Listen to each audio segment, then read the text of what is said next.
The geometric mean can be a very abstract idea for students to understand. The interactive teacher and student editions have a great exploration to start students off on this topic. I'm going to go ahead and go to Explore, Identifying Similarity in Right Triangles. One great way to do this activity in your classroom would be to display the directions for the students to see and to actually have them cut out triangles they can move around following these directions.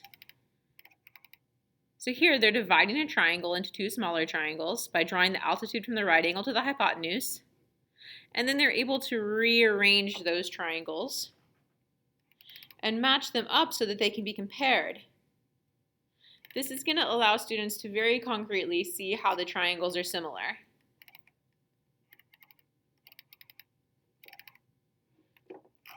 And there's some opportunity to reflect on that.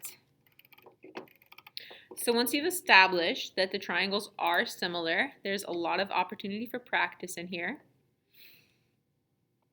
I want to look at using the geometric means theorem. That's concept 4. This walks students through the application of the theorem step by step. Here's an example that's done for them. This would be a great example to add to their notes. And then here's another example, perhaps for their notes, perhaps for independent work. They could do this on their student edition or on a piece of paper or in their notebooks. There's an example that they get to fill in here. I love that it provides them with some vocabulary from the very beginning here. So they're asked to identify words and phrases that go along with each element of the triangle. So C and B, those are the legs of the triangle. 3 and 6, those are the segments of the hypotenuse. A and 9, that's the altitude and the hypotenuse. Giving our students this vocabulary gives them a lot of power when it comes to understanding what they're doing. Let's check our answers.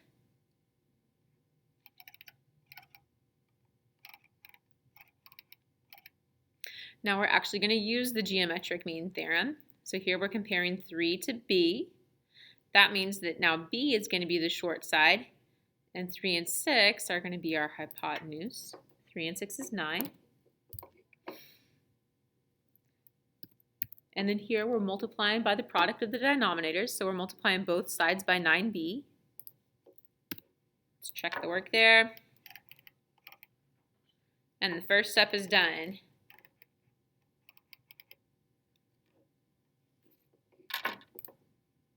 So now when we multiply, on the top we're going to have 27b, and on the bottom we still have 9. Simplifying is going to give us that 27 equals b squared. So the students, as they work along, are able to check the proportions to be sure that they're on the right track. Finally, we're looking at the square root of 27, so we're going to have to simplify our radical. And once we've succeeded with that, here's Professor Berger to show us some real-life examples of when you would use this. And of course, if you go over to your turn, there's more examples that you can give students to practice. This is another opportunity where it would probably be helpful to use the step-by-step option, because it'll break it down into one step at a time for the students so that they're not overwhelmed by the process. Once they are ready to work independently, there's a nice set of problems back here with the evaluate. There's actually 24 questions that you could practice as a class or independently.